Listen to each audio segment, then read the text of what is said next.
sijja wano nga neeyita nti nze ndi perfect nti oba nze sirina bizibu oba I live a perfect life, I live in a bubble. Absolutely not. Tuli mu Uganda yemu ebizibu emuyitamu naffe tubiraba eno tubiyitamu, sometimes directly, sometimes through our family members. Bingi. I saw someone saying, what I do a video or promoting oluyimba lwo Mukwano. In my entire career sikolangako stunt okufuna ekintu kyonna. Sikolangako stunt okukola concert, sikolangako stunt okutunda oluyimba. Bobi and I have been really good friends for that long. Bobi twakula fenna. Twakulira Kamocha. He grew up in Kamocha. Then nze nakulira twali awo just opposite. All of flats awo, KCC flats. That's where we grew up. So, I didn't see him much more Tobafe, but as time went on, as we grew up and started music, obviously we met. Nali ntanso yimba naye nali na problem yimba nozanga ssatu. Ku radio banga beat. Tezali nyingi. Nga naye atandika. So we meet and he's like, hey Gwe, by the way, Nina, this song, I have this idea. I want to play it for you, man. Let me know if you like it. So long story short, we jump into studio, we do Tatawabana, Netunzako Mama Mbide, which was a song for Mr. Charles Mbide's mom. And things went very well. Apart from music, twafuka really good friends na Bobi. Bobi yafukanga muganda wange nga bintu bingi nnyo bye mwegirako. I was so inspired by he had this thing of, I come from humble beginnings, but I will change my life no matter what, that kind of thing. And so I learned so much from him. Twaita bintu bingi during those tours, promoter batatu sasula. Like, I learned how to handle so many situations from him. So I give him so much credit. When he joined politics, I was there. Yanyumiza ngabagendo kugenda mu politics. And I was shocked, but I was also I had a lot of respect for him for, going down the road, because we all know politics is, unfortunately, nafuna obuzibu. The first time he got problems, when he got arrested. We were all concerned for him. Nakubanga amasimu buli sawa. Nga bwemba sole kufuna babi nkubira ediyawe. Because fena twali especially his friends. Namwe abamwagala bafani be, I know you are all concerned. Mordecai, you made a point n'ogamba nti mukwano gwo yafuna ebizibu, you were not there for him.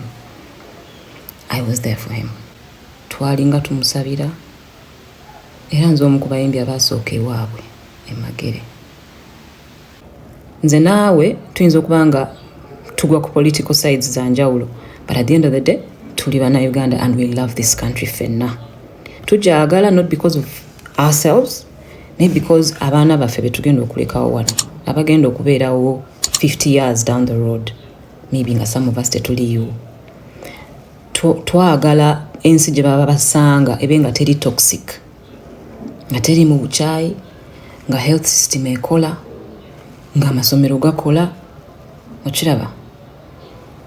So it is my prayer nti n'abali mu buyinza nabo bawulira ebintu bino ebiruma abantu babeko bye bakyusa, kubanga nze sikola mu government. Nze I may be affiliated to them, but I don't have the power to change anything.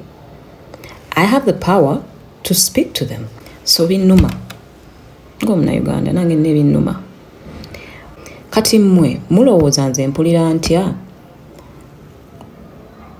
omwana wange bwe yafa, rest his soul. Partly why he passed was because Malwaliro gaffe mu Uganda, they couldn't cater for his needs at that time.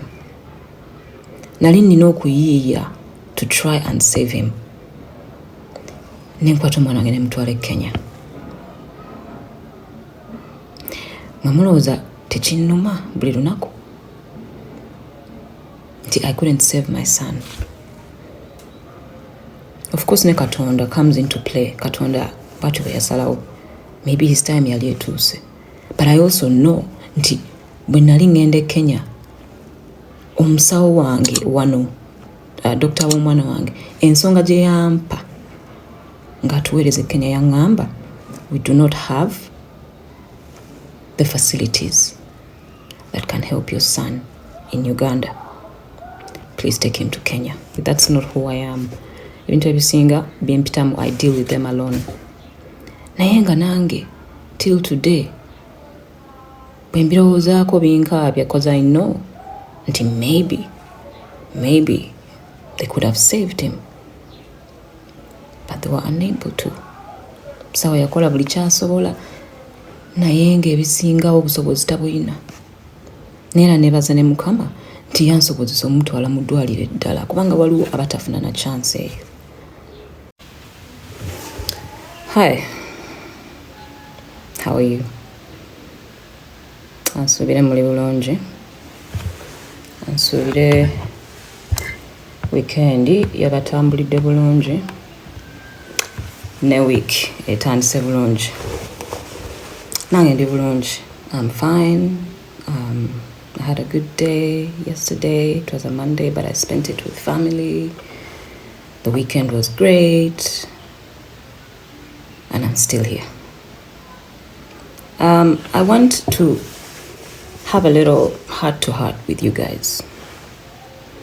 And this will probably be, the first time that maybe I speak to you on a more personal level than before.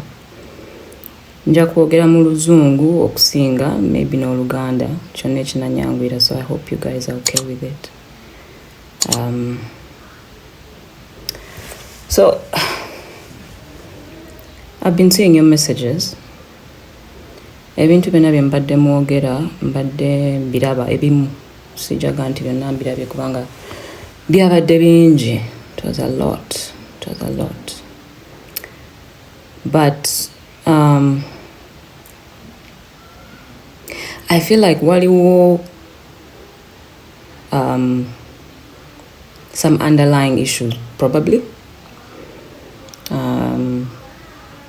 Ndoze zitutusiza wano wetuli as a country, and I hope that in time, that will heal all of us. It's not in my power individually to heal an entire country. I can't do that. But what I can do is listen to you and you listen to me. That's the only way we can heal each other, by hearing each other, by speaking to each other like human beings and not using, insulting language because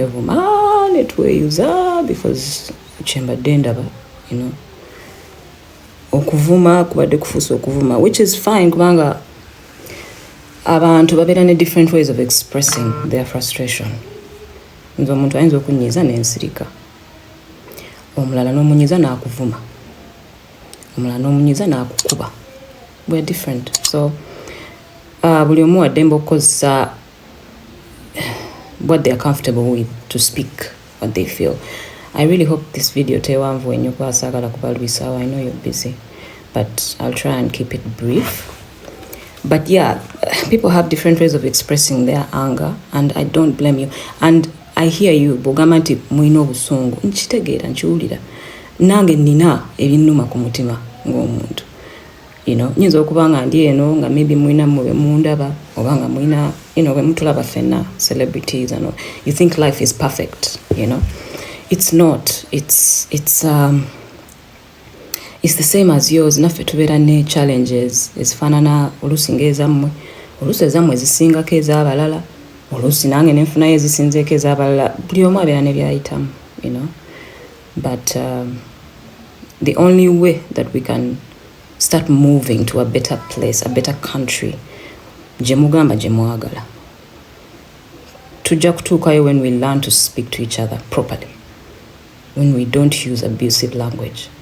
kubanga bw'onomvuma fine, you'll enjoy it in that moment. Ojja kunvuma oyuze nga wembadde mugaka yuze. Naye when you're done, bw'omala okunvuma, then what? Then what's going to happen? Tuzaako ki? So for me, that's my approach to the situation. Musobola okunvuma week number oba omwezi kyonna kye mwagala. But is that going to solve our problems?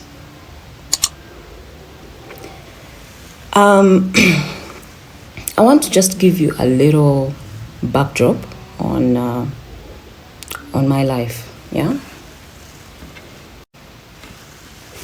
Sorry, mbadde nakyembaliriza wano. Yeah, mbadde ngamba.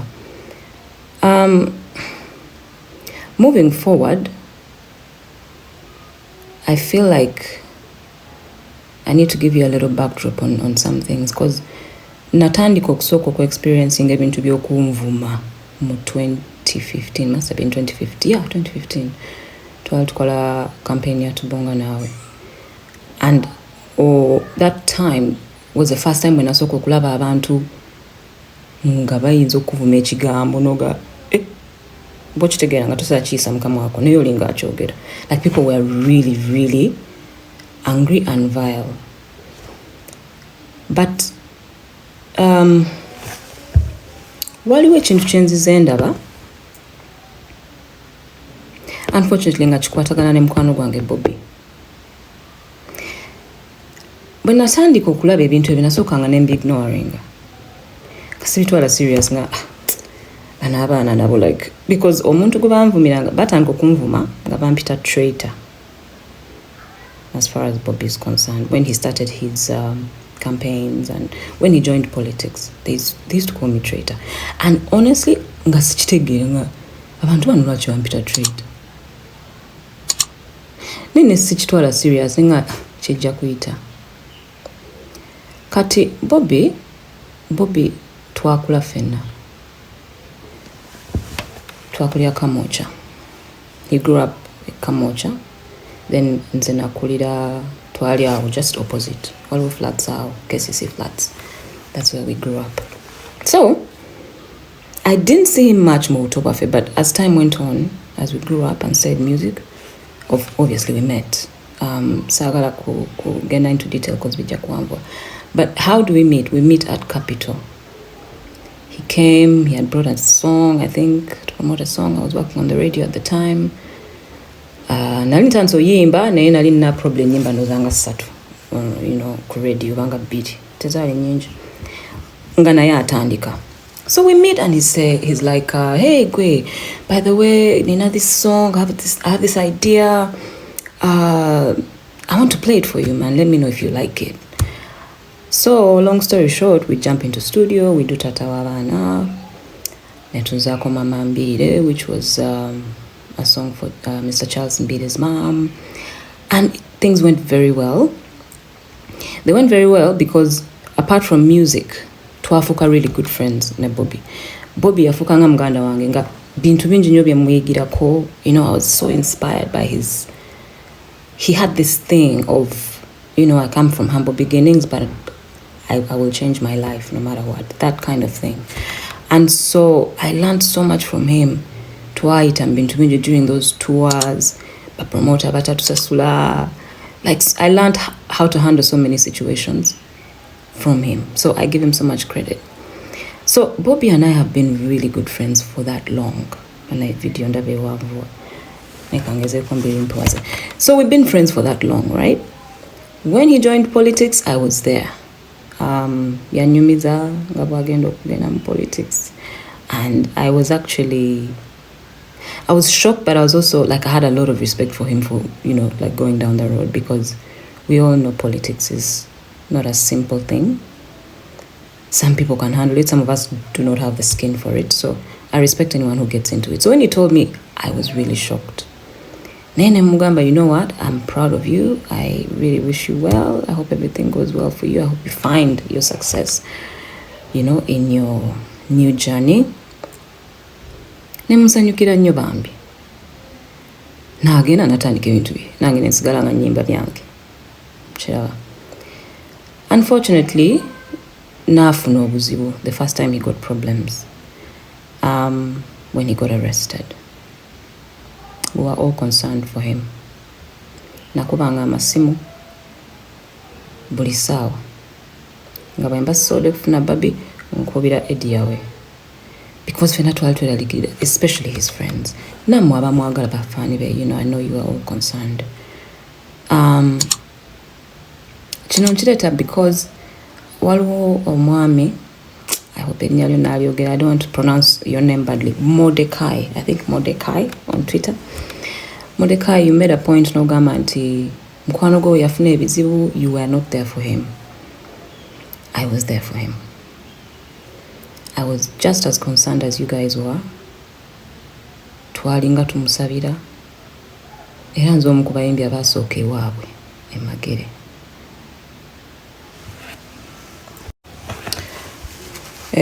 Video etandise owanvu abannange. I hope I can minimize. Nze omu ku basooka emagere. I remember we went with a couple of our friends to Charlie ku Babi, tulabe how she's handling, because you can imagine omuntu ali somewhere where you can't even reach them. Byali bizibu. But as his friends, or as his friend, let me speak for myself, as his friend, I was concerned. And that concern had nothing to do with his political beliefs or mine. Okay? Naye nga mukwano gwange, nga muganda wange nali nkuze naye, I wanted to know that he's fine.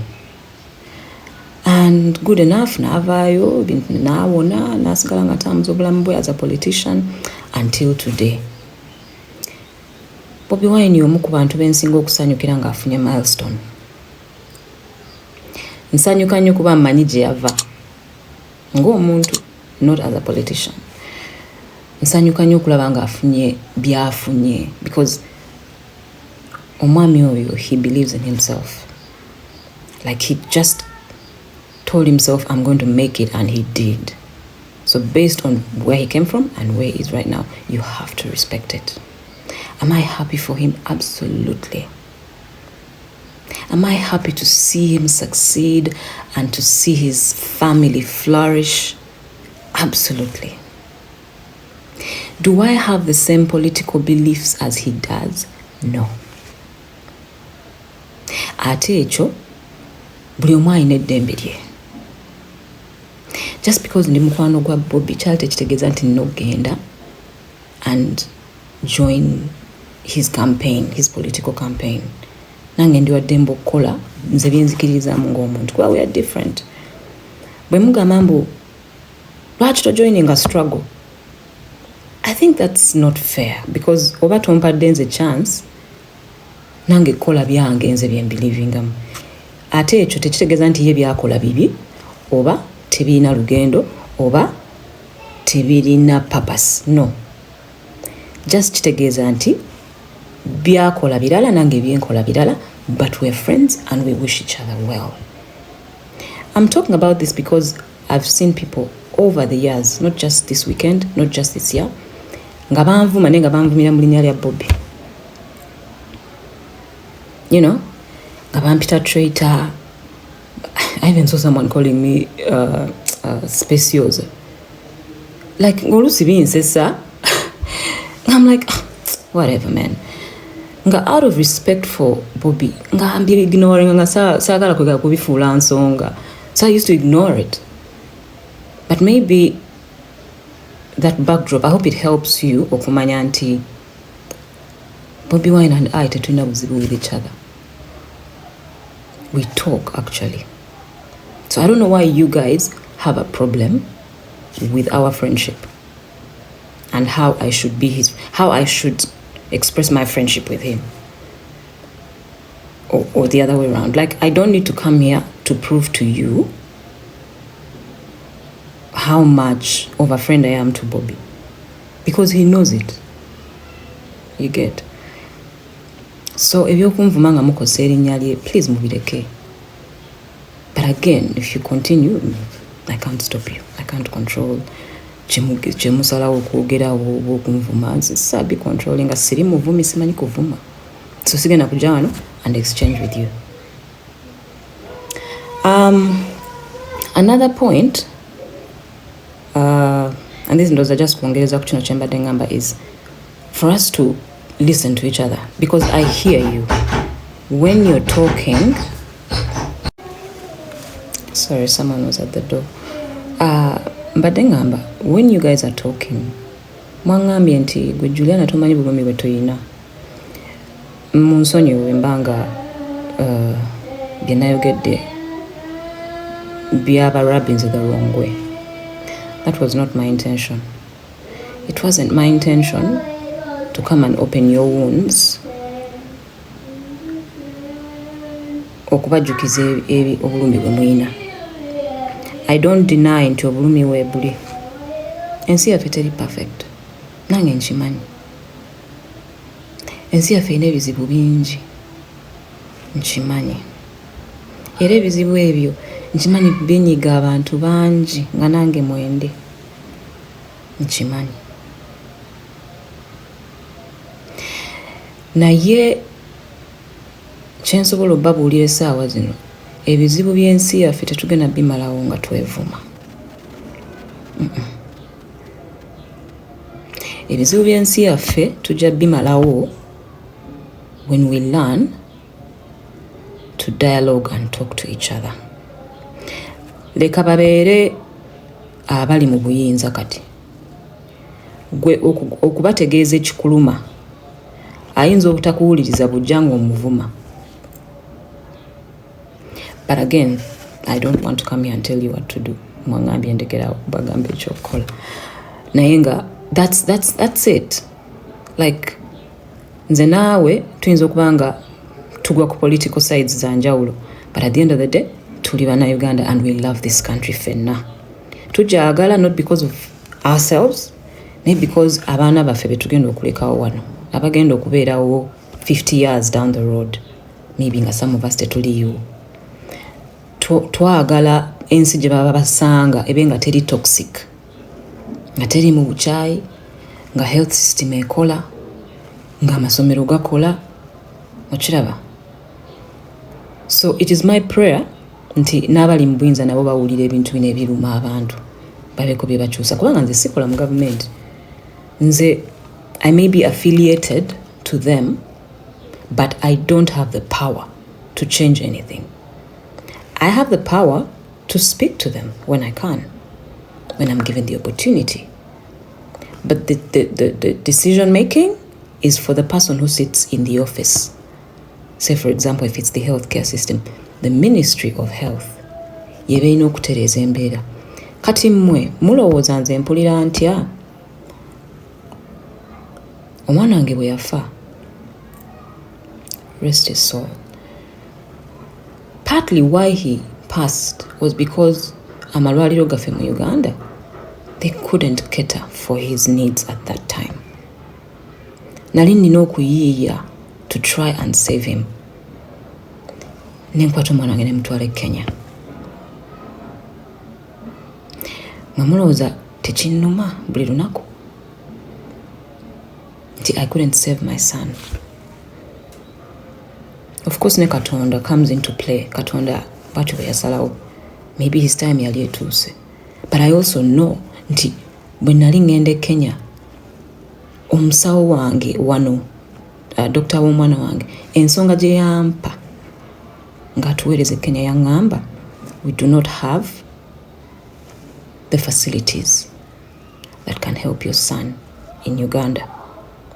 Please take him to Kenya. I'm not going to go into the pain I have as a parent. You know, I'm not going to do that because saaba malira budde ate nze Gawano mbeere nga whininga buli ebizibu byange. That's not who I am. Ebintu ebisinga byempitamu, I deal with them alone. Naye nga nange till today bwe mbirowoozaako binkaabya, because I know nti maybe they could have saved him, but they were unable to. Sawa yakola buli kyasobola, naye ng'ebisingawo obusobozi tabulina. Neera neebaza ne Mukama nti yansobozesa omutwala mu ddwaliro eddala, kubanga waliwo abatafuna na chance eyo bangi, you know. So the least I can say is at least he didn't die in so much pain. Maybe one day I'll tell you how he passed. But I can promise you that because I took him to a better hospital, his death wasn't as painful to watch and for him to go through. And I thank God for those small things. For someone atafiirwanga ko omuntu oyinza obutakitegeera ekyo naye bw'oba ofiirwa bw'oba olina omuntu gw'olina mu ddwaliro obeera osaba kimu obulumi bw'ayitamu abe nga tabuwulira. Okay? So binnuma ng'omunauganda nange nina ebinnuma. So I didn't come here from a place of I don't know your problems. I know your problems. I know your problems.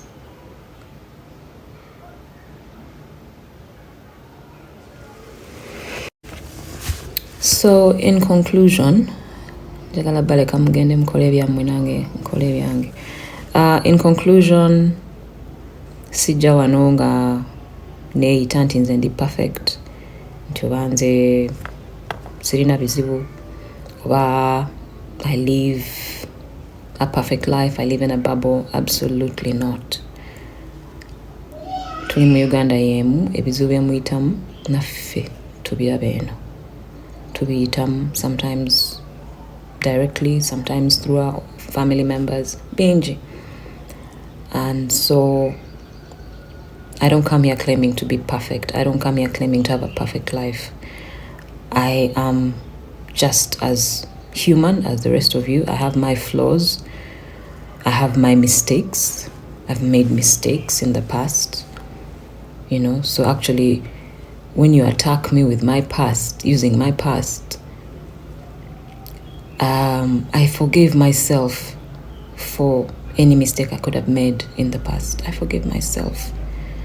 And then when I forgive myself, God forgave me. So I'm a whole different person right now. The person that I was 15 years ago, I don't recognize her. I don't even know her. Because I've grown, I've changed. God has blessed me. And God has continued to elevate me. So, fenna tuyita mu nsobi okutuuka we tuli, naye nga wendi, I love this app, by the way, and I want to use it more often. I want to chat with you whenever I can. Now in the dark day, I want to be here because that was actually my plan for 2024. I saw someone saying, what I do a video or promoting oluyimba lwo Mukwano. In my entire career, sikolangako stunt okufuna ekintu kyonna. Sikolangako stunt okukola concert, sikolangako stunt okutunda oluyimba. Buli kimu kyenfunye mu career yange ebadde talent, ebadde team z'abantu benkola nabo, n'okusingira ddala abadde Katonda, nammwe abanjagala, abampagidde, abambeereddewo. Music wange ne career yange bikuze organically over the years. I've never had to do a stunt for anything, so I don't even know how stunts are done. No disrespect for those that do stunts, but I have never needed to do one, and I thank God for it. I thank God because success jump at day, every day organic gave away wakatonda, and He continues to elevate me. He continues to do wonders in my life, and I can't thank Him enough. So, kambaleke bannange mutambuze obulamu bwammwe, and I hope we can share. Gawangambye, we can share, we can talk. Wendi mbadde mugamba agenda kudduka kati yataddeyo kamu amalabule. I'll try and be here. Buli wenfuna kadde njagezaako mbachecking engako. How about that? New chapter, right? New chapters in life. Life is full of endless possibilities. And only God knows what you and I can achieve if we just get to know each other. Kale. Very bulungi. God bless you. Bye.